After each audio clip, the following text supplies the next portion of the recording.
Bonjour à tous et bienvenue sur la chaîne de Perle & Co, votre boutique en ligne de perles et apprêts pour la création de bijoux. On se retrouve aujourd'hui pour la réalisation d'un collier d'été tout simple avec des petites perles Aichi et quelques éléments en nacre, idéal à porter en ras de cou ou bien à transformer en bracelet ou en chevillère comme vous le souhaitez. Il s'agit ici d'un simple enfilage de perles sur un fil câblé, mais vous apprendrez à réaliser de jolies finitions avec un protège-fil câblé, des perles à écraser et un cache-perles à écraser. Coupez la longueur de fil câblé idéale en ayant au préalable pris vos mesures. Ajoutez une petite marge supplémentaire pour pouvoir réaliser les finitions.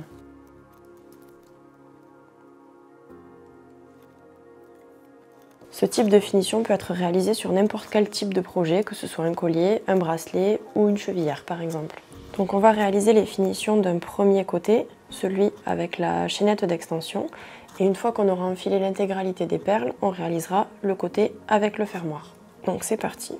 On enfile sur une extrémité du fil une perle à écraser. C'est celle-ci qui va venir bloquer ensuite les deux fils et qui lui permettra d'être fixée. Après la perle à écraser, on enfile la protection pour fil câblé. Donc on passe dans une de ces extrémités, on fait le tour de l'arc de cercle et on passe dans le second trou pour pouvoir positionner le fil comme ceci.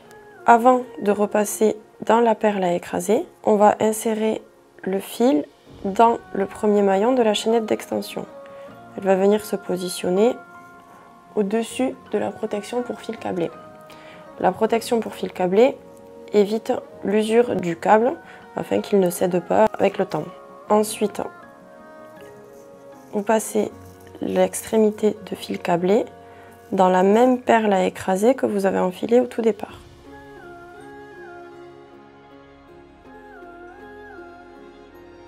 Donc vous avez ici le fil qui passe dans la perle à écraser, qui passe dans la protection pour fil câblé, dans laquelle on a inséré la chaînette d'extension et qui repasse ensuite dans la perle à écraser. Et là, à l'aide d'une pince plate ou d'une pince spéciale perle à écraser, on vient aplatir cette perle à écraser afin que les deux bouts de câble soient bien maintenus. On voit qu'on peut tirer dessus, le fil tient bien. Et enfin, pour une finition un petit peu plus nette, on vient positionner un cache-perle à écraser. Donc c'est une perle métallique ouverte en deux. On vient l'attraper avec sa pince plate comme ceci, la positionner au-dessus de la perle à écraser et on serre. C'est l'équivalent d'une petite perle dorée qui vient cacher la perle à écraser. Et on peut maintenant commencer l'enfilage de perles. On laisse de côté le nécessaire pour les finitions côté fermoir et on passe à l'enfilage de perles. Donc j'ai ici quelques éléments que j'ai sélectionnés. Une petite perle marguerite en nacre qui viendra se positionner au centre. Des petites perles dorées en acier inox. Deux petits cœurs en nacre eux aussi. Deux perles rondelles avec des strass. Et enfin, mon fil de perles Aichi en nacre multicolore de couleur pastel. Il n'y a dans cette étape rien de plus simple que d'un simple enfilage de perles sur le fil câblé. Je coupe le fil sur lequel sont conditionnées mes perles Aichi. Hop. Et c'est parti.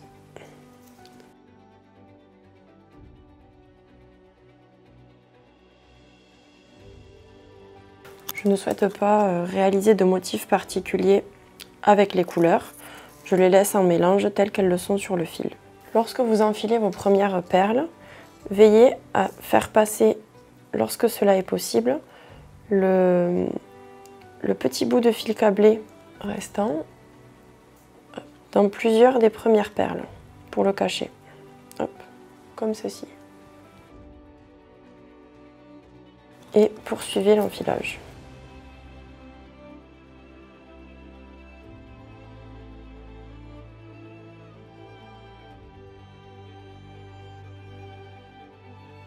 Lorsque vous le souhaitez, commencez à enfiler vos éléments fantaisie afin de créer un motif. Donc là, j'enfile la perle rondelle strassée et je poursuis par quelques perles en nacre de nouveau. Si le motif ne vous convient finalement pas, vous n'avez qu'à enlever vos perles et à les renfiler. Je remplace finalement les petites rondelles strassées par des perles dorées et continue mon enchaînement de perles.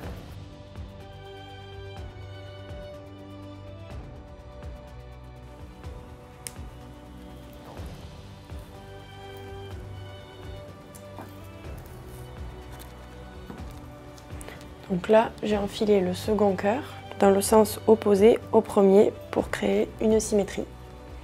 Mon motif est quasiment terminé, il ne me reste plus qu'à enfiler le reste de perles Aishi nacré multicolore pour terminer mon collier.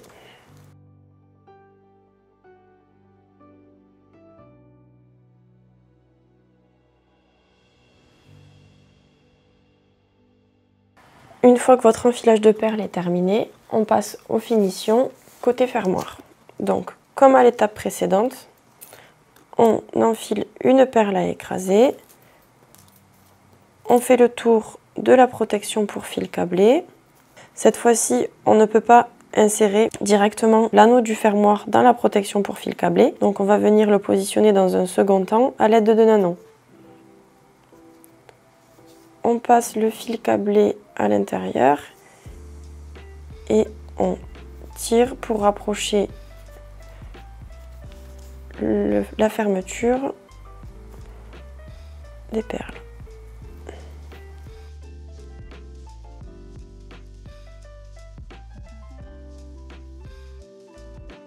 On essaie d'insérer un maximum de fil câblé dans les perles pour le cacher, puis on coupe l'excédent.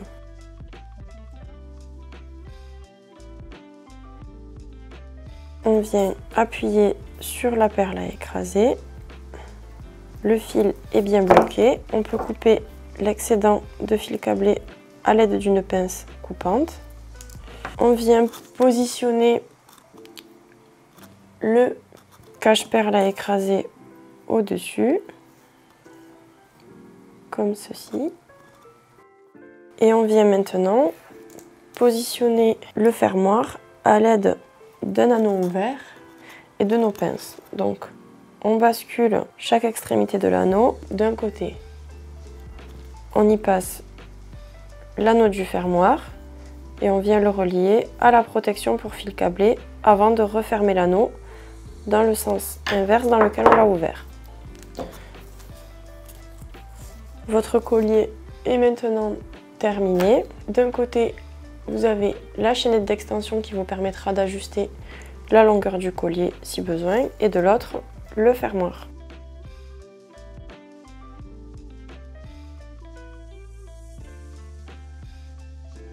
J'espère que ce tuto vous a plu. N'hésitez pas à vous abonner pour avoir d'autres techniques.